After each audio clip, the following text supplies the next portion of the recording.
l'Afrique occupe-t-elle une place dans les prophéties bibliques?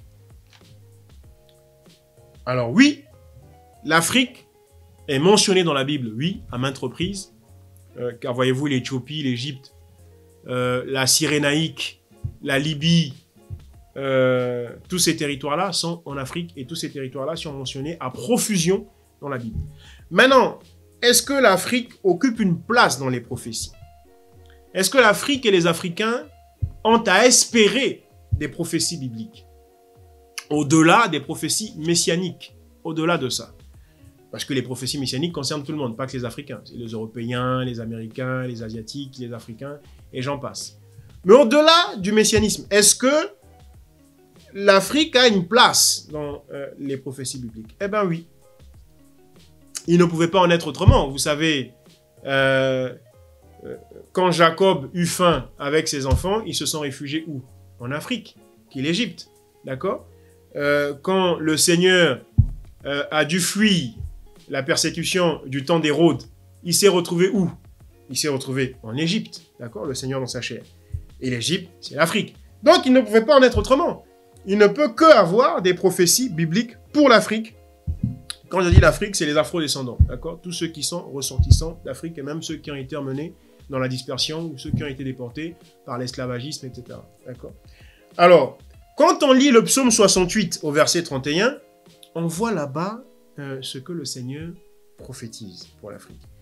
Quand on lit le Deutéronome 23 du verset 7 au verset 8, on voit là-bas ce que le Seigneur prophétise par rapport aux Égyptiens. Mais les Égyptiens ici, ils ne sont autres que l'Afrique. Et dans le psaume 68, il est question de l'Éthiopie, de l'Égypte et de pas mal d'autres territoires, pas mal d'autres ressortissants de l'Afrique. Oui, le Seigneur a un plan merveilleux pour l'Afrique. Le Seigneur a un plan formidable pour l'Afrique. Surtout, plus on avance vers la fin des temps, plus on avance vers la fin de toute chose, plus on avance vers le retour physique du Seigneur, l'Afrique va jouer un rôle prépondérant, va jouer un rôle important en ce qui est des choses de Dieu et même en ce qui est des choses du monde. L'Afrique jouera un rôle important. Les gens dans le monde aujourd'hui disent qu'aujourd'hui, le seul endroit où il y a lieu d'espérer que la vie sera encore meilleure, c'est l'Afrique. Le seul endroit où il y a lieu d'espérer qu'il y aura encore de la création de richesse, c'est l'Afrique. Le seul endroit où il y a lieu d'espérer qu'il pourrait encore se passer quelque chose sur le plan sociétal, sur le plan environnemental, c'est l'Afrique.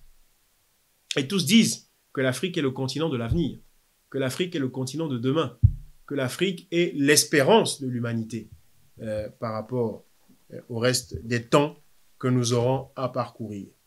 Alors là, c'est pareil.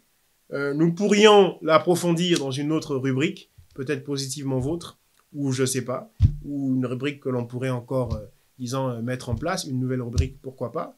Mais voilà ce que je puis dire. Effectivement, vous lirez le psaume 68 au verset 31, vous lirez le Deutéronome 23 du verset 7 au verset 8, et vous lirez les prophètes, parce que je n'ai pas tout noté, figurez-vous, pour les besoins de cette rubrique qui se veut très courte, de 5 minutes maximum, je n'ai pas tout noté, mais en tout cas, il y a bel et bien des promesses bibliques pour l'Afrique. Demeurez bénis. Shalom.